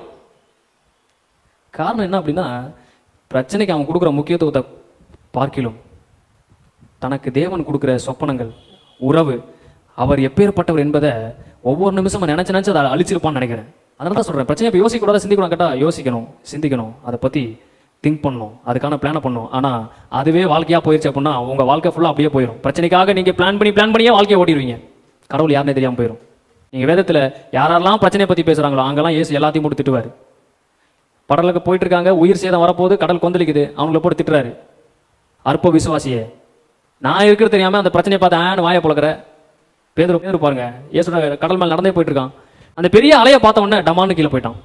எப்பப்பெல்லாம் பிரச்சனைக்கு முக்கியத்துவம் கொடுக்குறோமோ, பிரச்சனை எழும்பி வரும்பொழுது அதையே பார்த்துட்டு இருக்கிறோமோ, இயேசுவை பார்க்க முடியாது. ரெண்டுல ஏதோ ஒன்று தான் பார்க்க முடியும். ஒன்னு இயேசுவை பாரு, இல்லைன்னா பிரச்சனையை பாரு. இஸ்ரேல் ஜனங்கள்லாம் பார்வனை பார்த்துருந்தாங்க, ரதங்களை பார்த்துருந்தாங்க, குதிரைகளை பார்த்துருந்தாங்க. இவன் ஒருத்தன் தான் தேவனை பார்க்கறான். என்ன பண்றதுன்னு அவர் சொல்றாரு, கையில் இருக்கிறது ரெண்டா பொழந்துரு அப்படின்ட்டாரு. பிரச்சனையை பார்க்க பிரச்சனையுடைய வீரியம் தான் உங்களுக்குள்ள இருக்கும். இயேசுவுடைய சக்சஸுக்கு காரணம் என்னன்னா, அவன் பிரச்சனையை பார்ப்பதற்கு மறுதளித்தான், தேவனையே பார்த்து கொண்டிருந்தான். பிரச்சனை இந்த காதுல வாங்கி இந்த காதுல நான் என்ன சொல்றேன், வாங்கவே கூடாதுன்றேன். அது உள்ள போயிடுச்சுன்னா உங்களை சிந்திக்க வச்சிடும், கடவுளை மறக்க வச்சிடும். ஏன்னா அதுக்கு அப்படிப்பட்ட ஒரு பவர் இருக்கு, ஒரு மைல்டான போதை அது. எல்லா இடத்திலும் தேவனை மீட்டு கொண்டு வந்தார். இந்த சிறைச்சாலையிலையும் இவன் இப்படிப்பட்ட துன்பத்தை அனுபவிச்சிருக்கான். இப்படிப்பட்ட துன்பத்தின் மத்தியிலையும் இவன் பாருங்க, ராஜாக்கு முன்னாடி போய் நிற்கும்படி தேவன் செய்தார். அவன் வாழ்க்கையில என்ன டைமிங்ல என்ன காரியம் செய்யணுமோ அதை கரெக்டாக செஞ்சுட்டாரு. கடவுள் செய்ய வேண்டியது எல்லாமே கரெக்டாக செய்யறாரு. அந்த டைமுக்கு சொப்பனம் கொடுத்தாரு, அந்த டைமுக்கு ராஜாவுக்கு சொப்பனம் கொடுத்தாரு. யோசேப்பும் தன் வாழ்க்கையில் அந்த சொப்பனத்துக்கெல்லாம் பதில் சொல்றதுக்கு தகுதி உள்ளவனா இருக்கிறான், அவன் ஞானம் உள்ளவனா இருக்கிறான். ராஜா எல்லா பதவியும் யோசிப்பு கொடுக்குறாரு பாருங்க. நம்முடைய எல்லா தீமையும் நன்மையாக மாற்றுகிற தேவன். அப்போ இவன் வாழ்க்கையில் அனுபவிச்ச இந்த தீமைக்கெல்லாம் என்ன பதில் அப்படின்னு கேட்டா, நம்ம எப்படி தோசை சுடுறோம், ஒரு பக்கம் தோசை வெந்தோடனே இந்த பக்கம் திருப்பி போடுறீங்க பாருங்க. ஒரு பக்கம் தோசை வெந்துருச்சு யோசிப்போட வாழ்க்கையில, வெறும் பாடு, வெறும் துன்பம், வெறும் துயரம். இப்ப கடவுள் சொல்றாரு, இந்த பக்கம் திருப்பி போடு. இந்த பக்கம் என்ன இருக்குன்னா ஒரே வெற்றி தான், ஒரே ஆசீர்வாதம் தான், ஒரே சமாதானம் தான், ஒரே ஆளுகை தான். இதுக்கப்புறம் இவன் வாழ்க்கையில இவன் கண்ட இந்த துன்பத்தை இதுக்கப்புறம் பார்க்கவே மாட்டான். இவன் வாழ்க்கையில ஒரு விதத்துல மனிதர்கள் போராடுறாங்க, ஆனா மனிதர்களுக்கு பின்னாடி நின்று போராடுறது யாரு அப்படின்னா பிசாசு. ஏன்னா பிசாசு இந்த பூமியில மிகப்பெரிய ஒரு பஞ்சத்தை கொண்டு வந்து இந்த யாக்கோபையும் எல்லா ஜனங்களையும் அழிப்பதற்காக ஒரு மிகப்பெரிய பிளானை வருங்காலத்தில் போட்டு வச்சிருக்கான். அந்த மிகப்பெரிய பிளானை வருங்காலத்தில் போட்டு வச்சிருக்கனால தான் தேவனும் அந்த வருங்காலத்தில் போய் இவனுக்காக ஒர்க் பண்ணிட்டு இவனுக்கு சொப்பனத்தை கொடுத்து கனெக்ஷன் கொடுத்துட்டே இருக்காரு. இந்த யோசேப்போடு தேவன் இந்த பூமியில ரொம்ப கனெக்ஷன்ல இருக்காரு. இவனை வச்சு ஏதாவது இந்த பஞ்சத்தை சரி பண்ணிட்டாரு அப்படின்னா நம்ம போட்ட பிளான் எல்லாம் வேஸ்ட் ஆயிரும் அப்படின்னு பிசாசு பாருங்க யோசேப்பு சின்ன பையனா இருக்கும் போதே வேலை செய்ய ஆரம்பிக்கிறான். இந்த பிசாசுக்கு இந்த யோசேப்புடைய சொப்பனத்தை குறித்து அவன் சகோதரர்கள் என்ன ஸ்டேட்மெண்ட் கொடுக்குறாங்க பாருங்க. ஆதியாகமத்தின் புத்தகம் 37வது அதிகாரம். அவனுடைய சொப்பனம் எப்படி முடியும் பார்ப்போம் என்றார்கள்.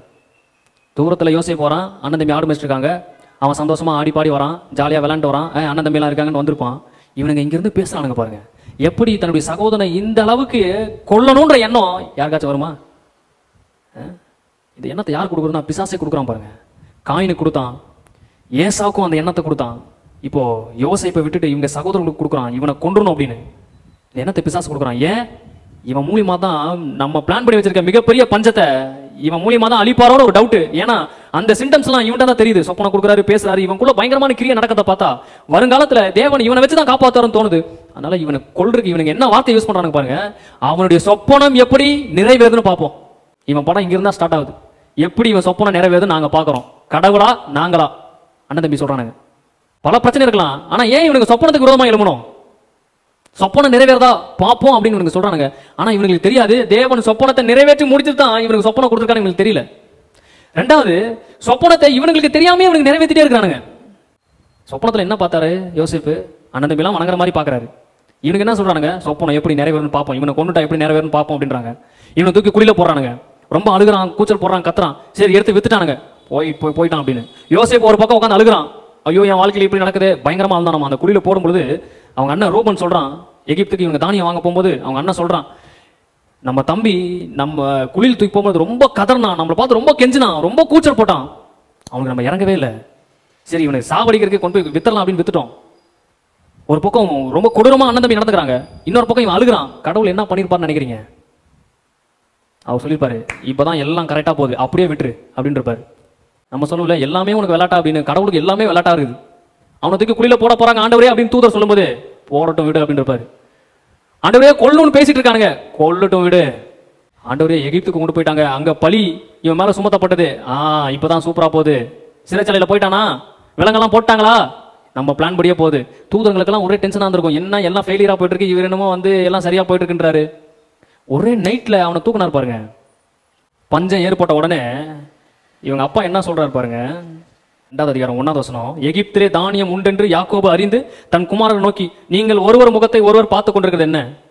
நம்ம லாங்குவேஜ் சொன்னா, என்னடா ஒருத்த மூஞ்ச ஒருத்த பார்த்துட்டு இருக்கீங்க, சாப்பாடு வேணுமா, சாக போறீங்களா? எகிப்துல தான் சாப்பாடு இருக்குன்னு கேள்விப்பட்டோம், எகிப்துக்கு கிளம்பு அப்படின்றாரு. இவனுக்கு எகிப்துக்கு போறானுங்க. இவனுங்க எகிப்துக்கு போன உடனே இவன் கண்டுபிடிச்சிட்டான், இவனுக்கு 12 பேரை எங்கேயோ பார்த்த மாதிரி இருக்குன்னு. அண்ணன் தம்பி பயங்கரமா நேசிக்கிறான் இவன். ஆனா தான் பார்த்த உடனே கண்டுபிடிச்சிட்டான். கண்டுபிடிச்ச உடனே நம்மள என்ன பண்ணிருப்போம், மாட்டினாண்டா இந்த சொப்பனம். அவன் அண்ணன் தம்பியை பார்த்த உடனே சொப்பனம் ஞாபகம் வந்துருச்சு இவனுக்கு. அங்க பாருங்க, இவனுக்கு அண்ணன் தம்பியை பார்த்த உடனே இவனுக்கு எது ஞாபகத்துக்கு வரக்கூடாது இது வந்துருச்சு. ஆஹா நம்ம பார்த்த சொப்பனத்தின்படியே நடக்க ஆரம்பிச்சிருச்சு, இப்போ காலில் விழுவானுங்க பாரு அப்படின்னு நினைக்கல. சொப்பனம் ஞாபகம் வந்துச்சு. அவன் நடந்துக்கிற விதத்தெல்லாம் பார்க்கும்போது ஜீர்ணிக்க முடியல. நம்ம அந்த இடத்துல இருந்தால் வேற மாதிரி தான் செயல்பட்டிருப்போம். ஆனால் இவன் அந்த சொப்பனத்தை அவன் நினைவுக்கு வரும்பொழுது அவனுக்குள்ள பயங்கரமான அழுக வருதாமா. அவன் அண்ணன் தம்பிலாம் நினச்சி பல இடத்துல அழுகிறான் பாருங்க. அவன் பல இடத்துல ரொம்ப அழுகிறான். 42:24 பார்த்தீங்கன்னா பழி வாங்கவில்லை. 42:24 அவன் அவர்களை விட்டு அப்புறம் போய் அழுது அண்ணன் தம்பியோட பேசிட்டு இருக்கான். இவங்க தான் அண்ணன் தம்பி தெரிஞ்சிருச்சு, ஆனால் தன்னை யாருன்னு வெளிப்படுத்தல. ஆனால் இவனால் அழுகையை கண்ட்ரோல் பண்ண முடியல. அப்புறம் போய் அழுது திரும்ப அவரிடத்தில் வந்து அவளோடு பேசினான் அப்படின்னு பார்க்குறோம். 43:28 பாருங்க. இந்த இடத்துல தன் தாய் வயிற்றில் பிறந்த அந்த சின்ன பெஞ்சமின் அந்த பையனை பார்க்குறான். அவனை பார்த்த உடனே இவன் ஹார்ட் எப்படி இருந்துச்சு அப்படின்னு வேதம் சொல்லுது. 28 அதற்கு அவர்கள் எங்கள் தகப்பன் சுகமாயிருக்கிறார், உங்களுடைய அடியனாகிய சுகமாயிருக்கிறார், இன்னும் உயிரோடு இருக்கிறார் என்று சொல்லி குனிந்து வணங்கினார்கள். அண்ணன் தம்பி வணங்குறாங்க, சொப்பனத்தை நிறைவேற்றணும் தெரியாமையே வணங்குறாங்க.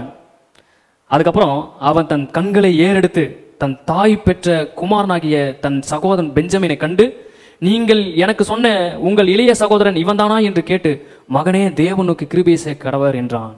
நார்மலாக பேசிட்டு இருக்காங்க. அப்பா எப்படி இருக்காரு, நீ எந்த தேசத்துல வந்த, என்ன பண்றீங்க, இப்போ எப்படி இருக்கீங்க, உங்களுக்கு இத்தனை பேர் தான் இருக்காங்களா, இன்னொரு சகோதரன் இருக்கானா, நோண்டி கேள்வி கேட்கறான். ஆமா ஒருத்தர் தான், அவனை மிருகம் வந்து சாப்பிட்டு போயிடுச்சுலாம் சொல்றானுங்க. அவனுக்கு இன்னொரு சகோதரர் இருக்காரா அப்படின்லாம் கேட்கறான். ஏன்னா அவன் தம்பி இல்லை, அவங்க அம்மா வயிற்றுல இருந்து பிறந்தவங்க 2 பேர் தான். அவனோட தம்பியை குறித்து ரொம்ப அக்கறையா விசாரிக்கிறான். அவங்க விசாரிக்கும் போதே இதான் அந்த பையனை காமிச்சிட்டாங்க. அவனை பார்த்த உடனே 30 பாருங்க. யோசேப்பின் உள்ளம் தன் சகோதரனுக்காக பொங்கினபடியால். எப்படிப்பட்ட ஒரு சூழ்நிலை பாருங்க. இது உங்களால உங்க ஹார்ட்ல இதை ஃபீல் பண்ண முடியுமான்னு தெரியல. எப்படி இவனால இப்படி அன்பு கூற முடியும்? இவன் வாழ்க்கையில மிகப்பெரிய ஹைலைட்டு இவனுடைய நேசம், இவன் சகோதரன் மேல வச்சிருக்கிற பாசம். இவனுடைய உள்ளம் அப்படியே பொங்கினது. இந்த இடத்துல எப்படி யோசேப்பு தன் சகோதரன் பார்க்கும்போது குற்றம் செய்திருக்கான், பாவம் செய்திருக்கான், தன்னை கொல்லணும்னு நினைச்சான். ஆனா அவனுங்களை பார்க்கும்போது உள்ளம் அப்படியே பொங்கி அவன் அழுகிறதுக்கு இடம் தேடி. இந்த சூழ்நிலையை நினைச்சு பாருங்க. பல வருஷம் ஆச்சு அவங்க முகத்தை பார்த்து, ஆனா பாக்குறான் இப்போ உள்ளம் பொங்குது. இவனால அழுகையை கண்ட்ரோல் பண்ண முடியல, எங்க அழுகிறதுன்னு தெரியாம இடம் தேடி துரிதமாய் அறைக்குள் போய் அங்கே அழுதான். பின்பு அவன் தன் முகத்தை கழுவி வெளியே வந்து தன்னை அடக்கி கொண்டு போஜனம் வையுங்கள் என்றான். ஒரு பயங்கரமான ஒரு சூழ்நிலை. அவனால கண்ட்ரோல் பண்ண முடியல. எப்படி துரோகம் செய்த சகோதரர் மத்தியில் இவனால எப்படி இப்படி இருக்க முடியும்னா எல்லாத்தையும் மறந்துருக்கான். உங்களை உண்மையா நேசிச்சான். ஆமே, இந்த ஒரு சம்பவம் மாத்திரம் இல்லை பாருங்க. அதுக்கப்புறம் இந்த 34 பார்த்தீங்கன்னா எல்லாருக்கும் கொடுக்குற பாக்கிலும் தன் தம்பிக்கு 5 மடங்கு அதிகமாக கொடுக்குறான் அவன். என்ன சொல்றான்? 33 இப்படி இளையவன் சகோதரன் கூட போக விடும்படி மன்றாடுகிறேன், உம்முடைய அடியனாகிய நாங்கள் இளையவனுக்காக பதிலாக என் ஆண்டவன் அடிமையாக இருக்கிறோம். இளையவனை விட்டு எப்படி தகப்பனத்தில் போவேன்? என்றால் என் தகப்பன் நேரிடும் தீங்கை எப்படி நான் காண்பேன்? அப்பொழுது யோசேப்பு தன் அருகில் நின்ற எல்லோருக்கும் முன்பாக ஒரு சம்பவத்தை அண்ணன் தம்பி சொல்றாங்க. இந்த சின்ன பையனை என்கிட்ட கொடுத்துட்டு போன யோசேப்பு சொல்றான். அதுக்கு அண்ணன் தம்பிலாம் சொல்றாங்க, எங்க அப்பா அதிகமான நேச ஒரு பையன் தான், அவன் பேர் யோசேப்பு. அவன் போனதுக்கு அப்புறம் அவனுடைய மொத்த பாசத்தையும் இவன் மேல தான் அவர் காமிச்சாரு. இப்ப இவன் வரலன்னு தெரிஞ்சா அந்த செய்தியை கேட்டாலே செத்துருவாரு. இந்த ஒரு பையனை கொடுத்துரு, எங்க மத்த எல்லாத்தையும் அரெஸ்ட் பண்ணிக்கன்னு இவங்க சொல்றானுங்க. அவனுக்கு மறுபடியும் அவங்க அப்பா கூட இருந்த அந்த பாசம் ஞாபகம் வந்திருக்கும். என் மேல வச்சிருந்த அந்த பாசத்தை தான் இப்ப இவன் மேல வச்சிருக்காருன்னு தெரிஞ்சு அந்த வார்த்தையெல்லாம் கேட்ட உடனே அப்பொழுது யோசேப்பு தன் அருகே நின்ற எல்லோருக்கும் முன்பாக தன்னை அடக்கி கொண்டிருக்க கூடாமல் யாவரையும் என்னை விட்டு வெளியே போக பண்ணி என்று கட்டளையிட்டான். யோசேப்பு தன் சகோதரை தன்னை வெளிப்படுத்துகையில் ஒருவரும் அவன் அருகே நிற்கவில்லை. அவன் சத்தமிட்டு அழுதான். அதை எகிப்தியர்கள் கேட்டார்கள், பார்வோன் வீட்டார் கேட்டார்கள். கத்தி அழுந்ததுல பார்வோன் வீட்டாரே கேட்டாங்களாமா. என்ன அவசியம்னு கேட்கிறேன் நான். இவனுங்க துரோகம் செஞ்சவனுங்க. இவனை வணங்குறது தான் சொப்பனமா ஞாபகம் வந்துருச்சு. வணங்க வச்சிருக்கலாம். ஆனா ஆல்ரெடி இவனுங்களுக்கே தெரியாம யோசேப்பு 3 நாள் டைம் வணங்கிட்டானுங்க. ஆனா இப்ப பாருங்க, பழி வாங்குற எண்ணமே இல்லை. சுத்தமா என்ன பண்றான் அப்படின்னா, அவனுடைய உள்ளம் காட் அவன் அப்படி வச்சிருந்தாரு. அதனால தான் இவனை ஆசிர்வதிக்கிறாரு. ஹல்லேலூயா. அவன் அழுகிறதுக்கு இடம் தேட முடியாம கத்தி அழுந்தான். அழுது தன்னை அவனுக்கு வெளிப்படுத்தி 4 பாருங்க. அப்பொழுது யோசேப்பு தன் சகோதரரை நோக்கி என் கிட்டே வாருங்கள் என்றான். கிட்டே போனார்கள். அப்பொழுது அவன், நீங்கள் எகிப்துக்கு போரிடத்தில் விற்ற போட்ட உங்கள் சகோதரன் நான் தான் அப்படின்றான். சொல்லிட்டு அந்த பெஞ்சமினை கட்டி பிடிச்சி அழுகிறானாமா. இவனை கட்டி பிடிச்சி ரொம்ப நேரம் அழுகிறான். அதுக்கப்புறம் ஒவ்வொரு சகோதரனையும் கட்டி பிடிச்சி அழுகிறான். இந்த சீனே பயங்கரமா இருந்திருக்கும்னு நினைக்கிறேன். நீங்க வெறுக்கிறவங்க, நீங்க எதிர்க்கிறவங்க, அவங்க என் மூஞ்ச ஒட்டையும் கூட பார்க்க கூடாது அப்படின்னு நீங்க நினைக்கிறவங்க, அவங்களோடு இப்படிப்பட்ட ஒரு உறவு உங்களுக்கு ஏற்பட்டா எப்படி இருக்கும்? அதை ஞாபகப்படுத்தாதீங்கன்னு சொல்றீங்களா, நல்லதுன்னு சொல்றீங்களா? இவன் என்ன சொல்றான் பாருங்க, என் சகோதரன் எனக்கு வந்து தீங்கு செஞ்சான், எனக்கு துரோகம் செஞ்சான். அவனுக்கு இப்ப முன்னாடி நிக்கிறாங்க. இவங்க அப்பா செத்துட்டான், யாக்கோபு செத்துட்டான். இருக்கிற வரைக்கும் இவங்களை பாதுகாத்தான். அண்ணன் தம்பிக்கெல்லாம் நல்லா பண்ணிருப்பா, நீ தான் பெரிய ஆளா இருக்கிற, இந்த தேசத்துல நம்ம அந்நிய தேசம் வந்திருக்கோம்ப்பா, அப்படின்னு பார்த்துக்க சொன்னான். அண்ணன் தம்பிக்கெல்லாம் தனி ஊர் கொடுத்து சாப்பாடு கொடுத்து பராமரிப்பெல்லாம் பயங்கரமா கொடுத்துட்டான். இப்ப அப்பா செத்தவனே இவங்களுக்கெல்லாம் பயம், அப்பா செத்துட்டாரு, இப்ப பழசெல்லாம் நினைச்சு யோசிப்பு நம்மள ரிவெஞ்ச் எடுக்க போறான், பழசெல்லாம் நினைச்சு பழி வாங்க போறான் அப்படின்ற பயத்துல கடைசி நேரத்துல வந்து யோசிப்பிட்ட பேசுறானுங்க. அப்பா செத்துட்டாரு, எங்களை மன்னிச்சிருக்குன்னு ஒரு 4 டைம் முகங்குப்புற இவனுக்கு விழுந்து வணங்குறானுங்க. அப்ப யோசிப்புடைய பதில் பாருங்க. பின்பு அவனுடைய சகோதரர் போய் அவனுக்கு முன்பாக தாழ விழுந்து, இதோ நாங்கள் உமக்கு சொப்பனம் எப்படி நிறைவேறும்னு கேட்டானுங்களே, எப்படி நிறைவேற்று பாத்தீங்களா? ஆமே, இது ஒரு பயங்கரமான சீன். இது வரைக்கும் பாசம் தான் வச்சிருந்தான், எதிரிகளா பார்த்திருக்கலாம், ஆனா இவன் பார்க்கல. இப்ப இவனுங்கெல்லாம் அடிமைகள் அப்படின்னு சொல்றானுங்க. இவனுடைய வார்த்தையை பாருங்க. யோசிப்பு அவனை நோக்கி பயப்படாதிருங்கள். எப்படி ஒரு மனுஷன் இன்னொரு மனுஷனை மன்னிக்கணும் அப்படின்றத இவனை பார்த்து கத்துக்கலாம். எப்படி மன்னிக்கணும் அப்படின்னா, துரோகம் செய்தவருடைய பயத்தை வேரோடு நம்ம தான் புடுங்கணும். அதுக்கு பேர் தான் மன்னிப்பு. துரோகம் செய்தவருடைய குற்ற உணர்வையும் பயத்தையும் நீ புடுங்கிட்டு போட்டு வா, அது இல்ல, நான் புடுங்குறேன், நீ பயப்படாம என் பக்கத்துல வா. இன்னும் என்ன சொல்றான், நீங்கள் எனக்கு தீமை செய்ய நினைத்தீர்கள், தேவனோ இப்பொழுது நடந்து வருகிறபடி வெகு ஜனங்களை உயிரோடு காக்கும்படி அதை நன்மையாக முடிய பண்ணினார். நீ எனக்கு தீமை செய்ய நினைச்சீங்க, ஆனா தேவன் எல்லாம் நன்மையா செஞ்சிருக்காரு, பயப்படாதீங்க. என்ன சொல்றான், ஆதலால் பயப்படாதீர்கள், நான் உங்களையும் உங்கள் குழந்தைகளையும் பராமரிப்பேன் என்று அவர்களுக்கு ஆறுதல் சொல்லி அவர்கள் பச்சமாய் பேசினான். மன்னிப்பு என்றால் என்ன? ஆயுதம் இல்லாமல் நிராயுதபாணியாக நிற்பது, அதான் மன்னிப்பு. ஆயுதத்தை எடுத்து அவனை குத்துறதுக்கு நிறைய மேட்டர் இருக்கு. ஏண்டா அன்னைக்கு அவ்வளவு கத்துன, குழியில தூக்கி போட்டு நீ பாட்டுக்கு அசால்ட்டா போற, இன்னைக்கு பார்த்தல 3 டைம் தோப்பு கண்ண போடு. ஆயுதத்தெல்லாம் தூக்கி போட்டுட்டான், சொப்பனத்தையே தூக்கி போட்டுட்டான், தான் யாருன்னே மறந்துட்டான், அவனுங்களை அட்டாக் பண்ற சக்தியை அவனுங்கள்ட்டயே கொடுத்துட்டான். ஹல்லேலூயா. மன்னிப்பு என்றால் என்ன அப்படின்னா, நீங்க வச்சிருக்கிற ஆயுதத்தை அவன்கிட்ட தைரியமா கொடுக்கறதுதான் மன்னிப்பு. உன்னை குத்த வச்சிருக்க ஆயுதத்தை, எவிடன்ஸை உன் கையிலேயே கொடுக்குறேன், நீ என்ன வேணா அட்டாக் பண்ணிக்க. ஹல்லேலூயா. பைபிள்ல இந்த ஒரு இடத்துல மட்டும்தான் இந்த மாதிரி சம்பவத்தை மனுஷங்க பண்ணிருக்காங்க. இதுக்கப்புறம் யார் பண்றான்னா, இயேசு தான் பண்றாரு. இயேசு சொல்றாரு, மனுக்குலத்தை நான் மன்னிச்சிட்டேன், அடையாளம் என்ன, இந்தா என்னுடைய முழு உரிமையை உன்கிட்ட கொடுக்குறேன், என்ன நீ என்ன பண்ணுமோ பண்ணிக்கன்றாரு. ஆயுதமே இல்லாம நம்மளை எதிர்ப்பவர்களை அவங்க கையில் நம்ம கொடுக்கறதா, நம்ம வாழ்க்கையை கொடுக்கறதா மன்னிப்பு. அவங்கள மன்னிக்கிறேன், பழசெல்லாம் மறந்துட்டேன், இது மன்னிப்பு கிடையாது. நம்ம மீது பொறாமை கொண்டவர்கள் அழிக்கணும்னு நினைச்சவன்ட்ட நம்மளையே கொடுக்கறதா மன்னிப்பு. ஆபத்து வருமா? நிச்சயம் வரும். பிரச்சனை வருமா? நிச்சயம் வரும். இயேசுக்கு வந்துச்சா? ஆமா வந்துச்சு. என்னை வச்சுக்கன்னு கொடுத்தாரு, அடிக்கப்புற ஆடை போல கொடுத்தாரு, அவங்கள மன்னிச்சாரு, கொன்னே போட்டானுங்க. பிதா சும்மா இருந்தாரா? மறுபடியும் எலிபவரா பண்ணினார், இருக்கிற பொசிஷனை விட டபுள் மடங்கு பொசிஷன் கொடுக்குறாரு. நம்மளுக்கு தேவன் மேல் நம்பிக்கை இருந்தா, தேவனை அனுபவித்திருந்தால் இந்த செயலை நம்ம செய்வோம். இப்போ யோசிப்போட வாழ்க்கையில இவன் மன்னிச்சது போல வேற யாரும் வேதத்துல மன்னிச்சமா தெரியல.